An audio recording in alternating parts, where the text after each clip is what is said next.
Jadi pas ijab kabul jadinya itu duit emas batangan itu, ya berarti sudah serah terima dari anggota keluarganya untuk diambil ke Ibu Ratu tersebut. Oke, jadi kalau untuk kekayaan pribadi, ini harus saya garis bawahi, kalau untuk kekayaan pribadi itu keluarga yang diambil. Tapi kalau untuk ini kekayaan pribadi ya, karena dia nanti kan kalau kekayaan pribadi dia harus menikmati dulu, walaupun nanti akhirnya jadi budak ya. Kalau untuk kekayaan pribadi itu anaknya nanti, anak atau istri atau keluarga terdekat. Tapi kalau memang untuk keluarga biasanya ya ini, yang makanya saya bisa cerita 6 laki-laki ini ngejalanin ke semuanya intinya untuk keluarga, jadi bukan untuk pribadi. Makanya dia yang dijadiin budak.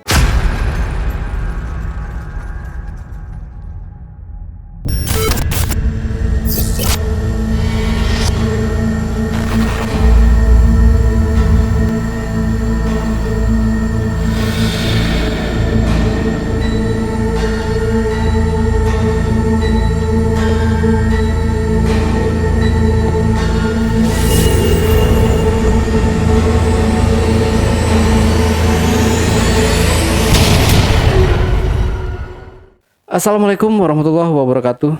Jumpa lagi dengan saya, Ale, host Jejak Backpacker. Tentunya dalam obrolan misteri Jejak Backpacker kali ini, saya telah kehadiran seorang narasumber yang pernah mengalami kejadian mistis. Tapi sebelum narasumber menceritakan pengalaman mistis yang pernah dialaminya, jangan lupa untuk selalu support channel YouTube Jejak Backpacker. Subscribe, like, komen, dan share sebanyak-banyaknya video-video YouTube Jejak Backpacker. Tak lupa juga saya ucapkan terima kasih buat penonton dan subscriber dimanapun berada yang sampai hari ini sudah mensupport channel YouTube Jejak Backpacker. Saya doakan semoga teman-teman semua diberikan kesehatan, umur yang panjang, dan rezeki yang melimpah oleh Yang Maha Kuasa. Dan buat kalian yang punya pengalaman menarik yang ingin menceritakan langsung di studio Jejak Backpacker, hubungi admin melalui nomor WhatsApp yang saya cantumkan di bawah ini. Assalamualaikum Bang Aris. Waalaikumsalam Bang. Ya Bang Aris, terima kasih nih udah hadir di studio Jejak Backpacker. Sama-sama Bang. Jadi di ini Bang Aris punya pengalaman menarik ya. Yang mana itu lebih tepatnya tahun berapa Bang? Sekitar tahun 2000-an. Tahun 2000-an ya. Oke. Jadi ini tentang pesugihan atau apa pelet? Kalau di garis bawahi pesugihan tepatnya Bang. Oh oke. Tapi nanti aja ceritanya Siap. Bang. Kita lanjut lagi setelah ini ya. Tapi sebelum Aris menceritakan pengalaman mistisnya lebih lanjut lagi, saksikan setelah OMG yang satu ini.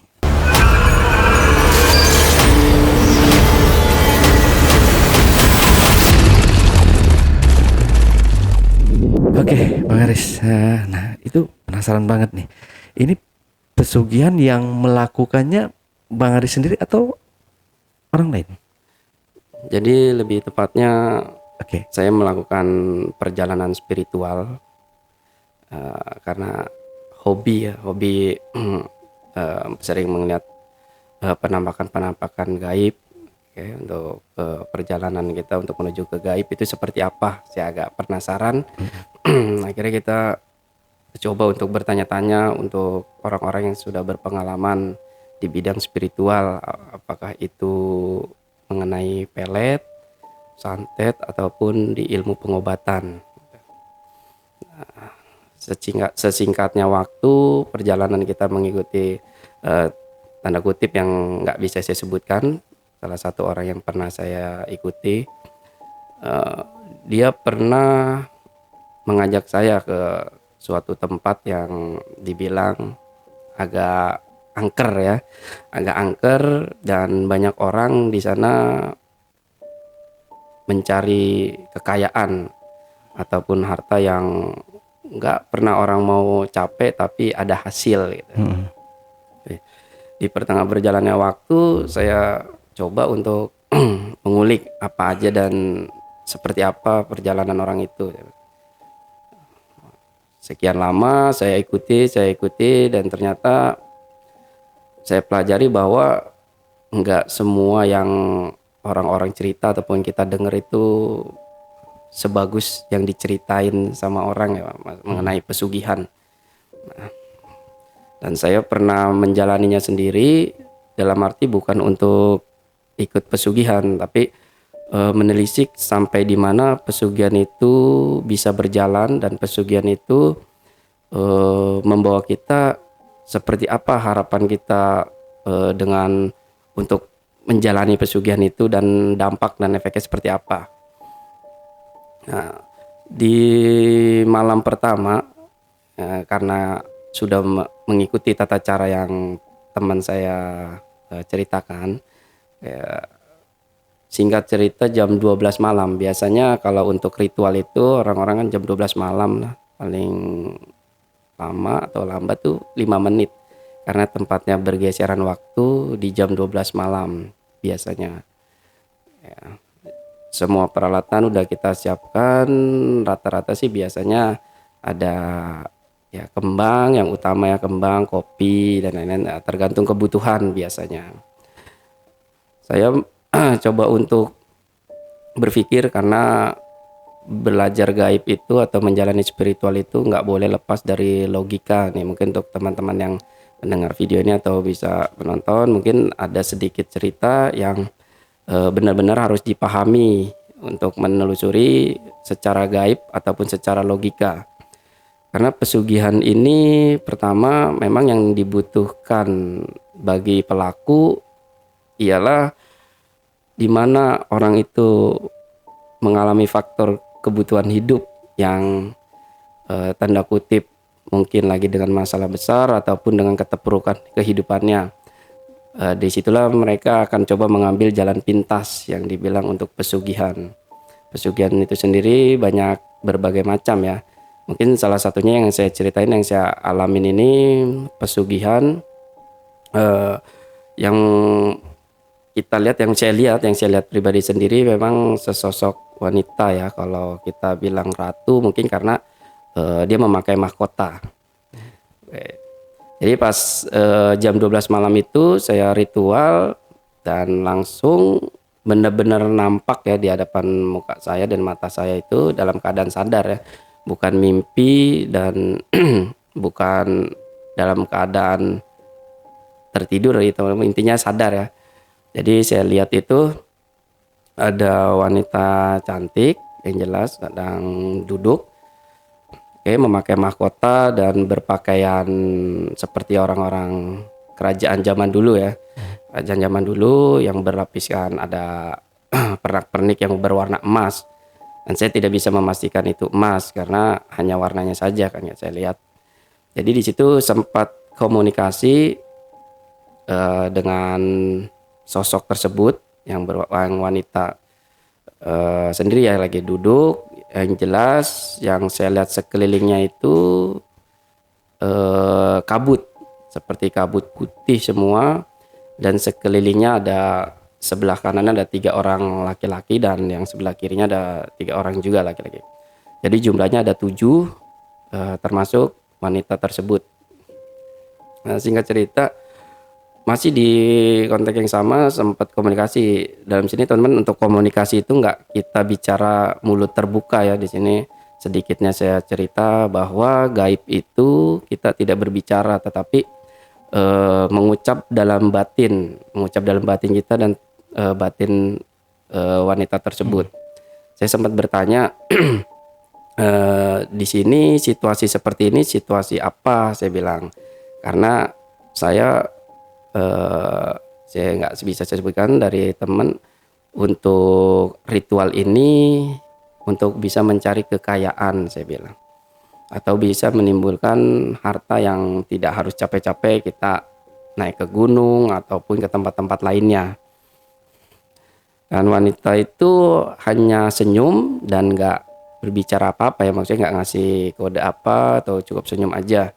Nah, untuk teman-teman yang melakukan pesugihan seperti ini, alangkah baiknya sih menurut saya diurungkan niatnya ya, karena pertama kalau kita tidak mempelajari dulu yang dibilang perjalanan spiritual itu seperti apa, jangan coba-coba. Karena yang diambil untuk pesugihan itu sebenarnya bukan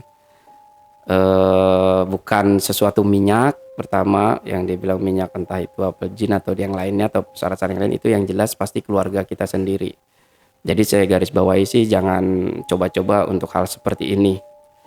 Nah, karena yang saya ucap yang tadi, ratu itu yang saya lihat, sempat saya melihat ke kanan dan kiri dari 3 laki-laki tersebut.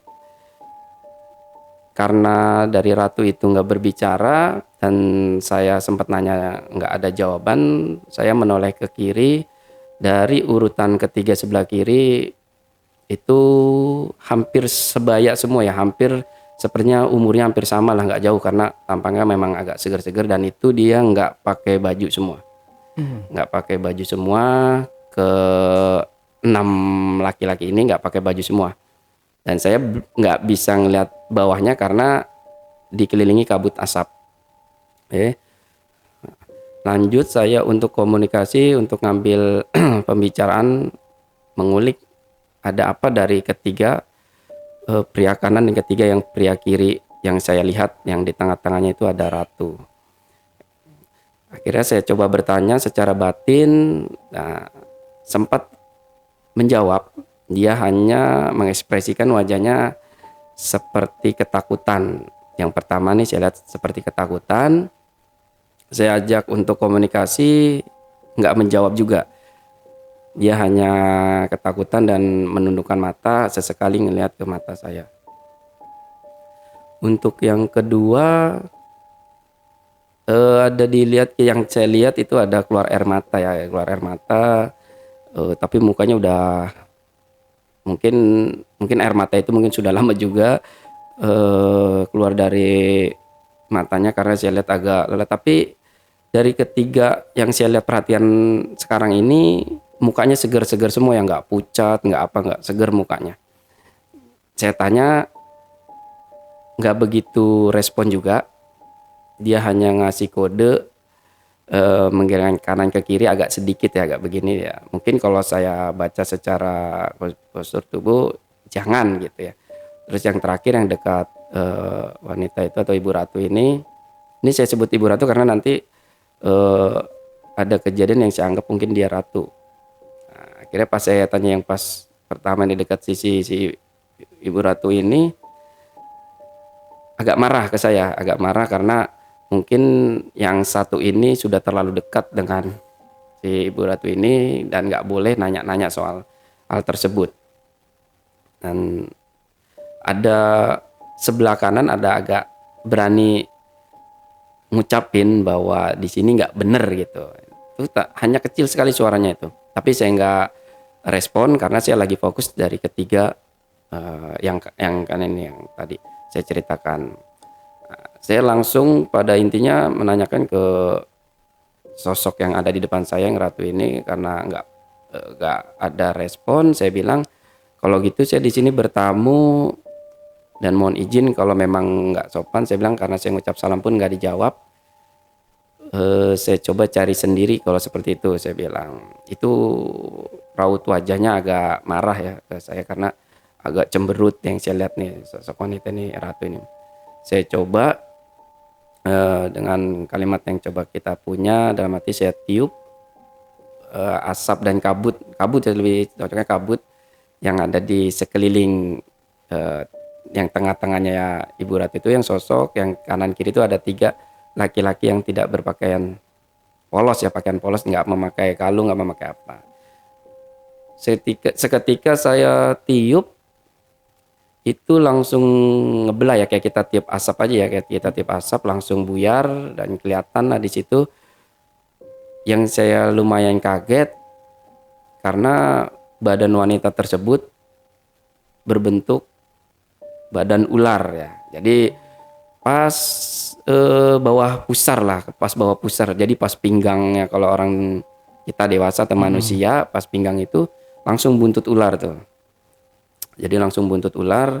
Saya tengok ke kiri, Jadi dari lingkaran dari buntutnya itu ngelibet atau ngelingkar ke satu-satu laki-laki yang di kanan dan kirinya. Jadi itu nyambung, muter-muter. Jadi keenam pria ini, keenam laki ini badannya semuanya dililit ya. Kalau kita bahasa kita dililit sama buntut ular itu sampai balik ke hadapan ataupun tangan si ibu ratu, karena kan posisinya duduk dia. Jadi ngambil ke kanan, muter, nah buntutnya terakhir ya titiknya di dekat tubuh dia.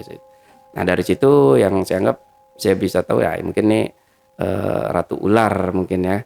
Saya bilang ratu ular yang mungkin menguasai pesugihan tersebut. Masih penasaran di situ, saya coba untuk bertanya, memang apa yang bisa didapat atau pesugihan ini yang ngebawa ke 6 sosok laki-laki di samping ibu, saya bilang di kanan kiri itu. Tetap dia nggak mau komunikasi sama saya, tapi dia mengarahkan saya dengan kode matanya diarahkan ke kanan atau ke kiri, kalau nggak salah sih ke kanan, dan di situ ada seperti tempat tidur ya, seperti tempat tidur sederhana, hanya ada tirai putih. Saya masih ingat sampai sekarang, dan yang saya lihat yang masih saya coba terawang sampai saat ini saya terawang masih ada. Tapi yang jelas kosong, nggak ada orang ya. Mungkin ada waktu-waktu tertentu yang memang sudah ada hajatnya, mungkin itu nanti orangnya akan ada di situ. Yang saya lihat pas diarahkan matanya seperti itu, tadinya nggak ada, jujur aja memang tadinya nggak ada, yang ada hanya si ratu ular itu dan ketiga cowok kanan dan kiri, jadi totalnya 6, 7 sama ibu itu ya, ibu ratu itu. Dan tiba-tiba pas dia kasih kode saya nengok ke kanan ataupun ke kiri, saya lihat langsung ada tempat tidur, nggak tinggi, rendah, putih semua, putih memang hampir menyamar sama kabut yang dia tutupin. Jadi pas kita lihat di aren pas kasur itu, per detik langsung nongol batangan emas di situ semua. Batangan emas, kira-kira ada 4 tumpuk lah ya, tapi besar-besar, dan di situ ada kainnya yang masih nutupi sedikit. Karena kalau saya lihat mungkin kalau seandainya ditarik itu emas itu mungkin bertumpuk ya. Memang saya nggak tergiur juga ya, karena emas itu ya saya sadar karena posisinya ini alam gaib, dan saya meyakini bahwa gaib itu nggak mungkin ngasih sesuatu atau hartanya kalau bukan sama nyawa. Hanya nih saya untuk mengimbau teman-teman, mudah-mudahan bisa bermanfaat informasi dari saya. Setelah itu saya coba nanya apakah bisa emas itu saya bawa atau saya ambil, saya bilang. Nah di situ ratu itu baru bisa berkomunikasi sama saya, karena ternyata yang saya pikir bahwa gaib itu untuk komunikasi sama seseorang intinya aja langsung, jadi nggak suka bertele-tele dia. Saya bilang bolehkah saya ambil, saya bilang dengan sopan. Dia langsung mengangguk ya, yang saya bilang gaib tidak bisa bicara. Dia langsung ngasih kode, nganggut begitu. Tetap saya tanyain karena saya orangnya penasaran.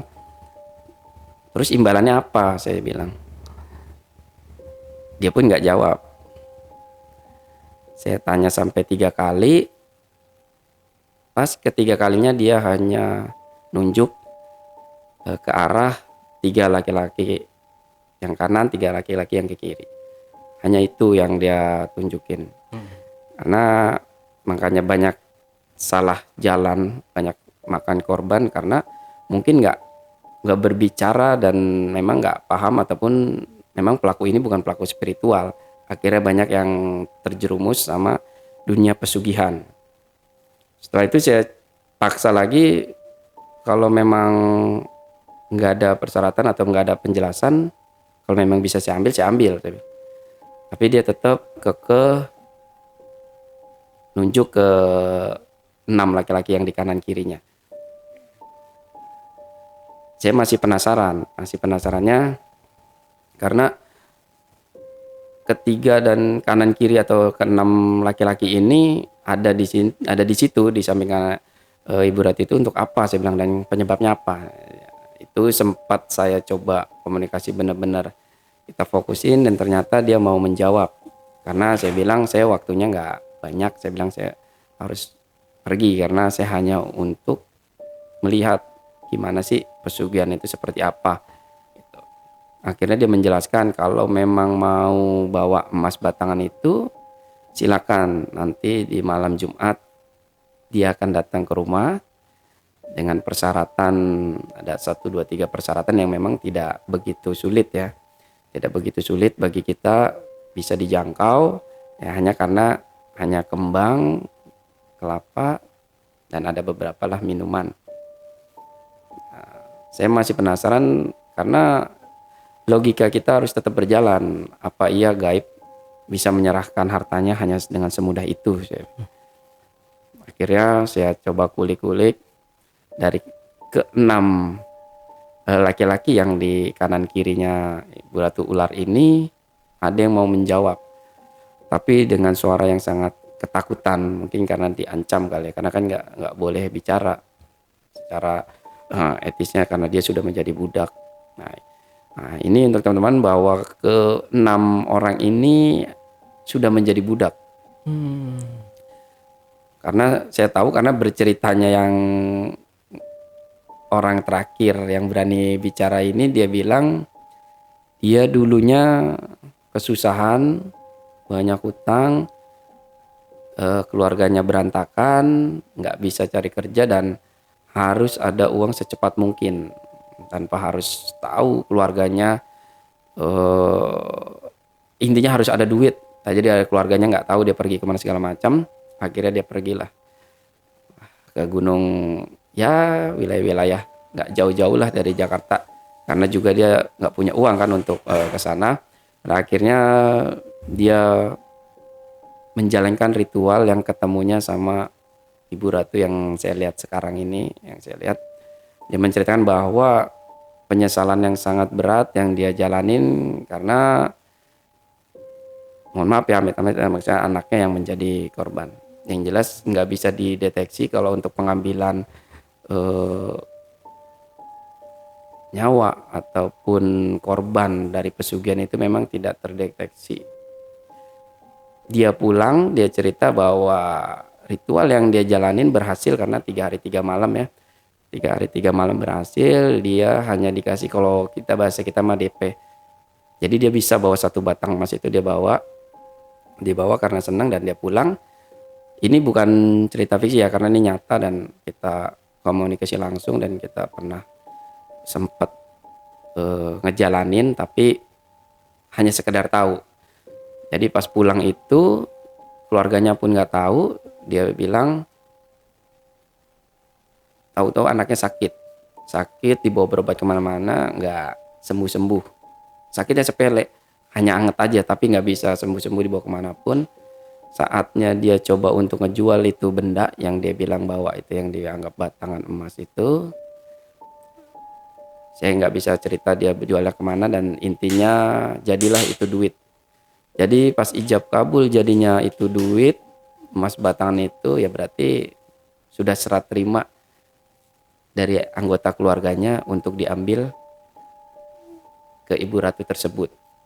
Oke, jadi kalau untuk kekayaan pribadi, ini harus saya garis bawahi, kalau untuk kekayaan pribadi itu keluarga yang diambil. Tapi kalau untuk ini kekayaan pribadi ya, karena dia nanti kan kalau kekayaan pribadi dia harus menikmati dulu walaupun nanti akhirnya jadi budak ya.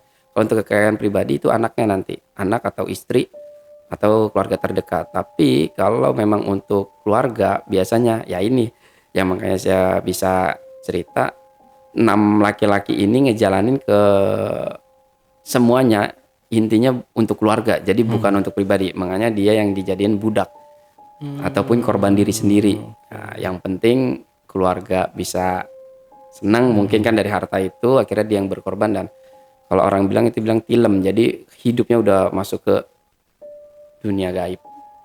Itu sama jasad-jasadnya juga atau? Biasanya sih sama jasad, jadi nggak ketemu. Kalau orang bilang hilang, dicari nggak ketemu, atau tilem, kalau bahasanya sih tilem, jadi dia pindah alam. Biasanya sih seperti itu, diambil. Hmm.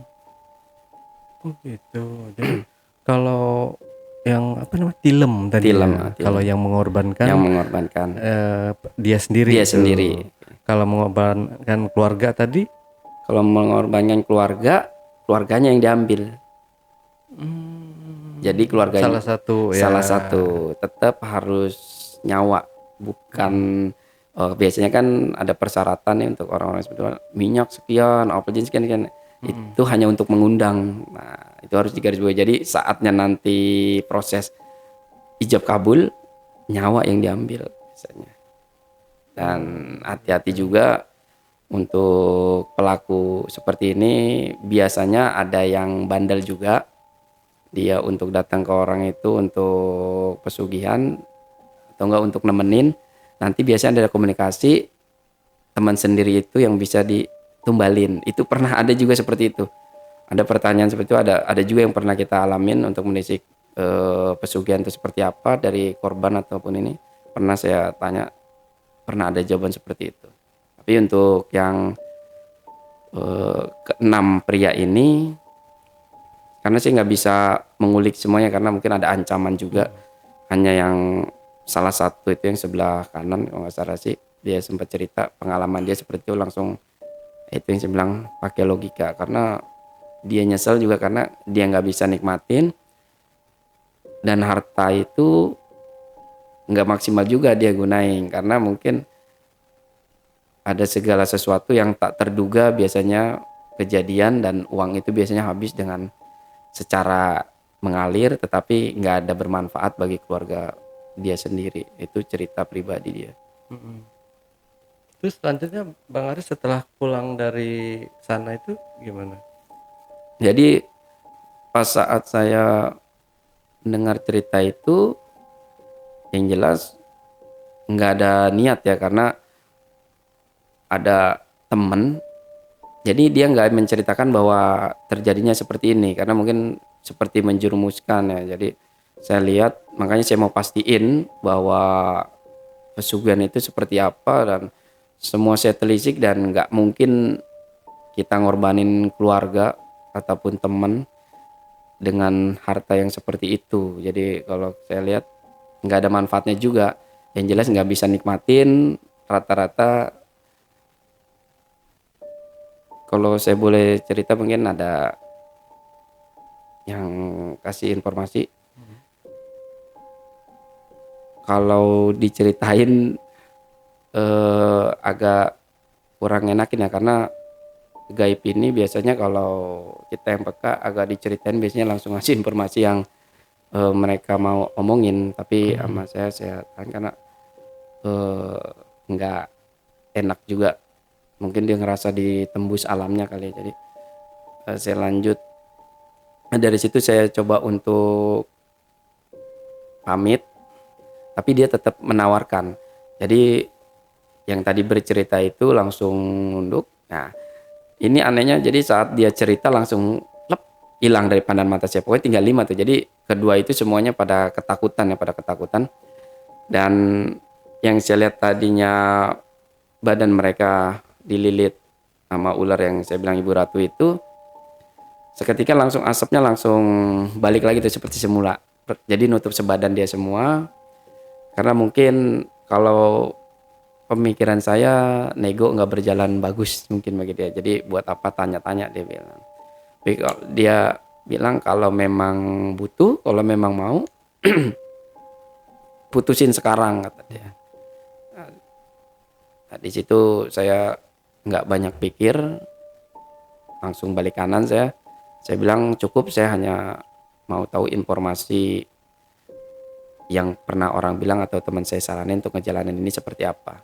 Di situ dia kecewa banget kan, kecewa banget, dan saya pamit, nggak pernah ngomong apa-apa lagi, dan saya pulang. Sehari dua hari kejadian uniknya, saya tidur di rumah dan bersih ya, nggak ada apa-apa. Tiba-tiba ada batu ya, kurang lebih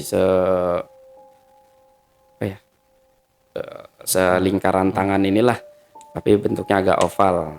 Saya pikir batu apa gitu ya, tapi saya lihat itu memang batu, ya batu lah, batu seperti batu cincin, nggak ada keanehan ya, warnanya merah kecoklat-coklatan.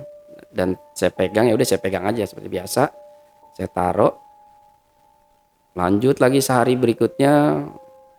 Nah kalau ini mimpi, kalau tadi kan memang nyata. Nah ini di mimpi bahwa batu itu katanya oleh-oleh dari saya, karena saya udah pernah sempat masuk eh, ke acara pesugihan ataupun korban pesugihan dari Ratu Ular itu tersebut ya. Nah, karena dia bilang itu oleh-oleh, akhirnya saya perhatiin nih batu ini kan.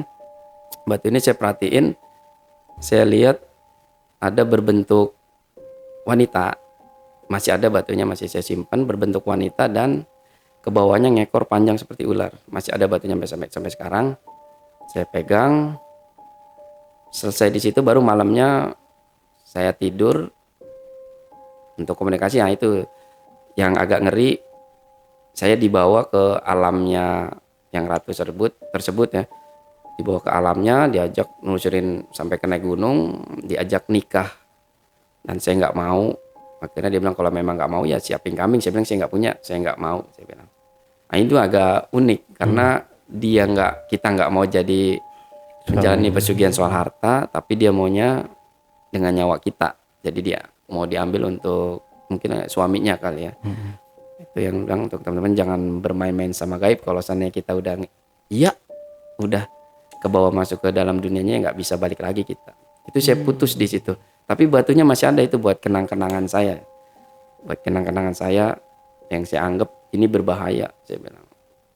Yang jelas kalau punya benda-benda seperti itu, kalau kita punya pasangan ya kita pasti berantem terus, ribut terus dan gak akur, karena kaum yang seperti itu tuh nggak suka kalau kita punya pasangan, karena dia kan pengennya deket terus sama kita. Sampai di situ saya sudah stop dan nggak saya terusin. Ada itu pengalaman pribadi ya. Lanjut ada beberapa bulan kemudian ini yang dialami sama keluarga sendiri, karena sudah almarhum dan saya nggak bisa menyebutkan ya. Di situ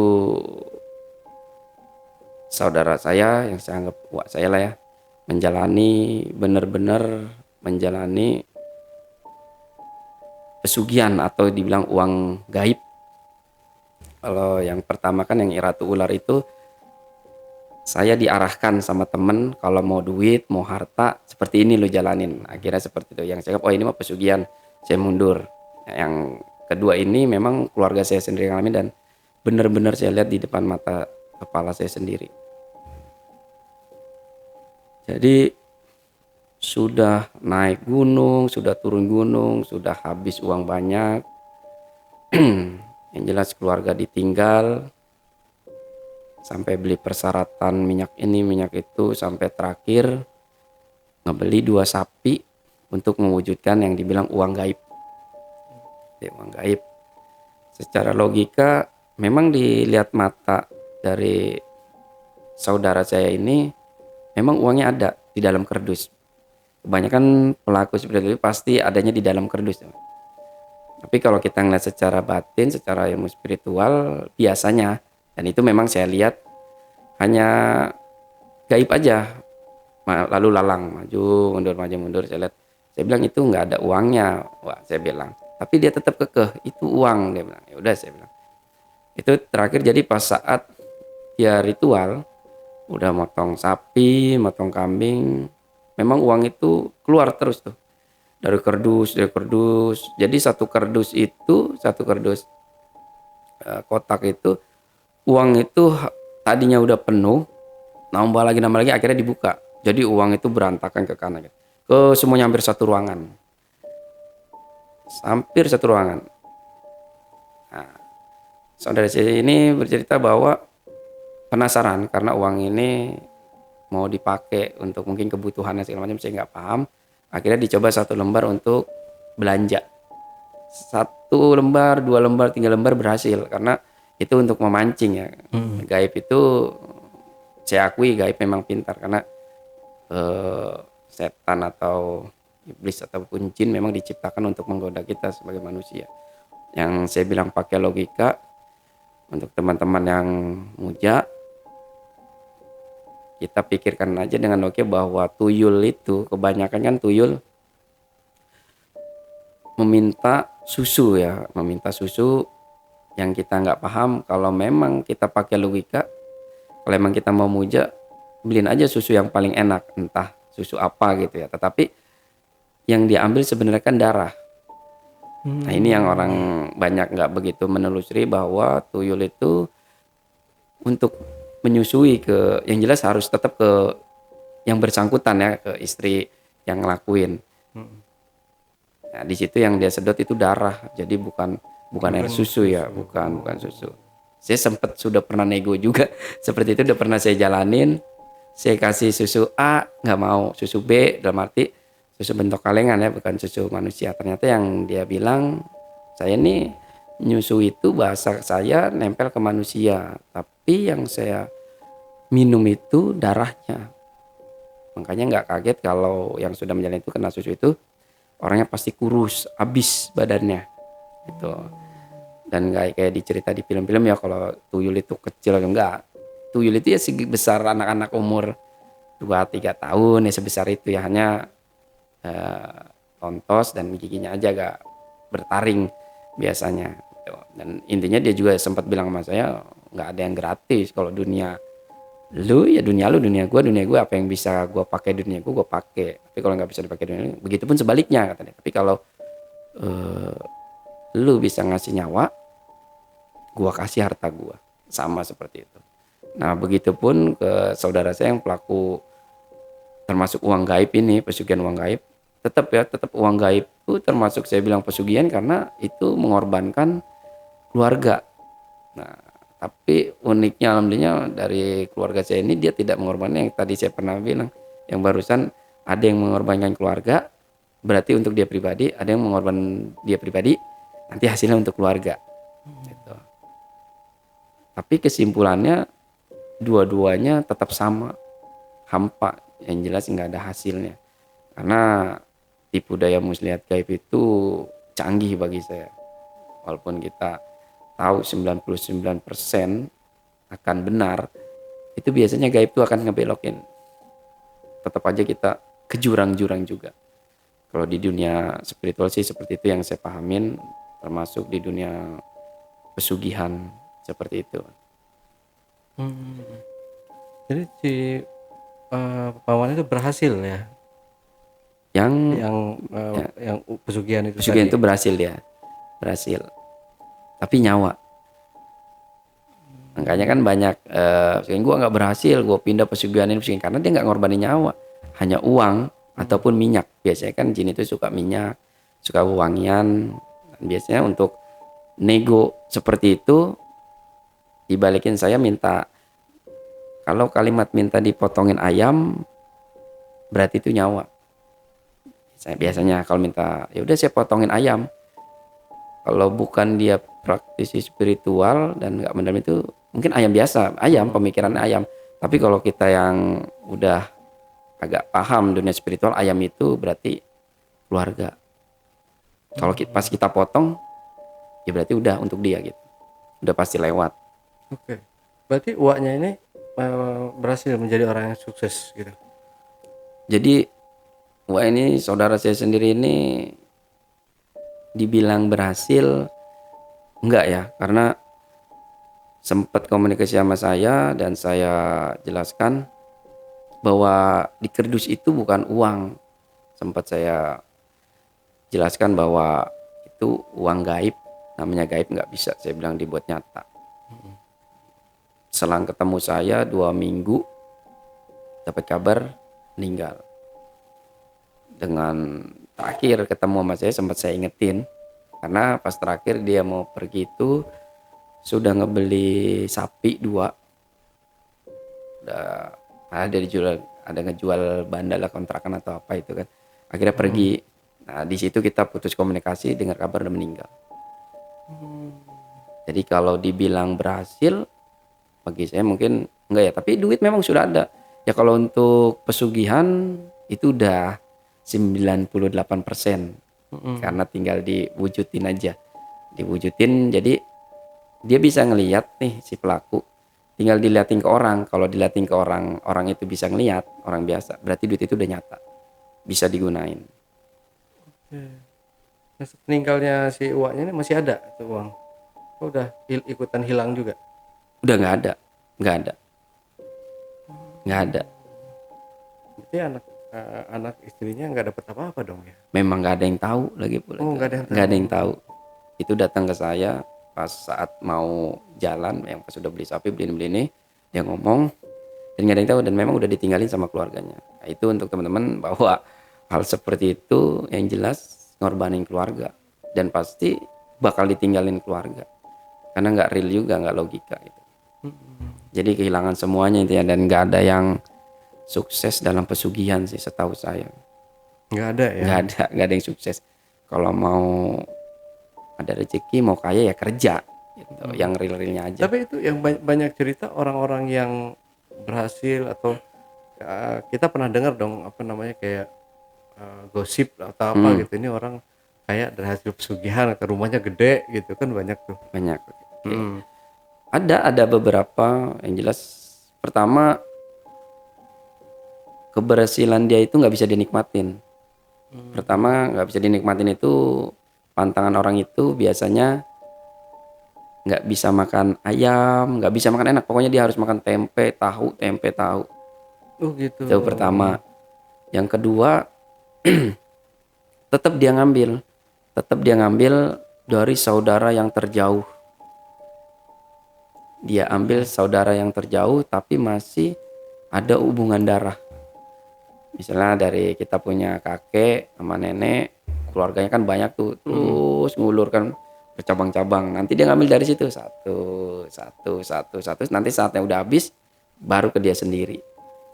Saya sempat, saya bilang Raja Jin sih nggak begitu ngerti juga Raja Jin ya, karena sempat saya tanya, ini pelakunya teman adik kelas saya sendiri, karena sempat punya utang. Terus dia masih kerja, sempat punya utang, dia bilang mau cari duit 10 juta. Ada nggak? Saya bilang nggak ada. Terus dia bilang gue mau deh ngejalanin apa aja, dia bilang. Ya udah kalau emang lo siap, nih gue kasih tahu caranya. Saya bilang. Jadi yang pertama saya cari itu kelelawar, ataupun bilang kampret ya, kelelawar. Jadi kita mau bikin sate kelelawar itu, kita bikin sate. Nah nanti itu kita bakar di lapangan, yang jelas di lapangan tempat terbuka, di tempat los. Jadi sama temen cari rumah kosong, nangkep kelelawar, dapatnya cuma 1 atau 2 kalau nggak salah. Kita dapat 2, kita bakar. Karena kan saya menghadirkan yang dibilang tadi sosok jin ya bagi saya. Sosok jin saya bilang, karena hati-hati nih teman-teman, karena jin ini ngomong satu komunikasi ya, bukan ngomong bicara, ini dia pakai batin. Satu, kita udah ngerti baca satu, kita siapin satu. Habis itu dia ada permintaan lagi tuh, udah kita siapin. Saya minta dibakarin, kita bakarin. Kita minta ditusukin, dibikin sate, kita bikin. Ini panduannya dia nih. Terus teman udah ngejalanin mau, dia bilang oke. Terus pas saya bilang, apalagi, tapi di lapangan itu harus telanjang. Ini teman saya laki nih. Dia bilang, temen tadinya nggak mau, tapi lu daripada lu nggak bisa bayar utang, saya bilang ya udahlah nekat. Inilah orang nekat kalau udah kepentok gitu ya, maksudnya udah nggak ada pikirannya, nggak pakai logika apapun pasti dijalanin. Akhirnya dia mau telanjang karena saya ngawal tuh di sampingnya. Saya bilang ini selanjutnya apa, saya bilang udah bakar. Jadi satu kelelawar itu karena rumah kosong kita dapat yang lumayan agak gede ya, tapi hanya dapat dua tusuk sate. Jadi pas kita bakar, saya nanya lagi, saya bilang, terus habis dibakar gimana ini? Ya nanti ada yang datang, kata dia. Nanti bangsanya saya akan datang, entah kuntilanak, dia bilang gundurwo, pocong ataupun apapun yang datang, kamu tahan ini, dia bilang. Sate ini kamu tahan, kata dia. Maksudnya gimana? Jangan dikasih, kata dia. Saya bilang banyak juga nih, jangan dikasih. Oke. Sampai saatnya nanti tuyul itu datang. Kayak saya bilang kayak masuk akal, saya bilang oke jalanin. Pas saat 1, 2, 3 segala macam datang, nah ini yang saya bilang bahwa gaib itu berbahaya. Memang tidak bisa membunuh kita tapi bisa mencelakakan kita terjadinya terbunuh gitu ya kan. Contohnya kayak orang kesurupan tiba-tiba lari atau jatuh ke jurang atau ke kali kan itu meninggal akibat dia gitu. Jadi singkatnya bahwa akhirnya pas mau tuyul itu datang, saya tanya, ini gimana kalau tuyulnya udah datang? Nanti kamu nego di situ, satu sate itu kamu minta berapa duit, dia bilang. Oh gitu, oke. Terus kalau seandainya kita kasih 1 atau 2 ini, gimana kalau dia minta lagi? Ya itu resiko kata dia. Akhirnya saya jelasin ke temen, lu mau nggak nanggung nih? Oke, karena saat itu dia panik dan udahlah nekat. Ya udah ntar kita tanggung. Jadi pas kita kasih 1 sate, itu cepetnya bukan main ya. Jadi baru kita ngeliat dipegang itu sate itu udah habis ya kan. Satu. Nah itu sih udah mulai panik tuh saya bilang. Akhirnya pas dia minta 1 lagi, kita nego karena dia butuh duit sekian nih, lo bisa nyanggupin nggak? Bisa kata dia. 10 juta bisa kata dia. Nanti tinggal tunggu aja di rumah kata dia. Nanti ada duitnya. Kata. Nah saya nggak berpikir ada tumbalnya nggak saya bilang. Karena saat itu kan karena teman dan kita juga masih baru di dunia spiritual ya kita jalanin aja. Karena nolong teman. Akhirnya pas dia mau ngambil lagi yang kedua satenya, saya tahan karena saya lihat di kanan kiri belakang tuh berjejer makhluk yang nggak rupa bentuknya udah nggak jelas yang saya tahu ya kayak pocong, kuntilanak segala macam udah banyak. Akhirnya inisiatif saya lempar itu ke buang, saya lempar, nah kita berdua kabur tuh lari karena saya lihat bahaya karena tuyul ini mukanya ya mohon maaf udah caling wah intinya kayak mau nerekam kita karena kan dia ngerebut sate ini. Akhirnya kita buang, kita lari tuh. Pas kita lari, ketemu lagi besok tuh sama temen. Dia bilang, kita nggak ngobrol apa-apa tuh pas besoknya ketemu lagi, gimana lu? Nggak bisa tidur kata dia. Terus gimana ya kata dia satenya. Nggak lama cerita-cerita lu ada kejadian aneh nggak? Saya bilang. Nggak ada sih dia bilang.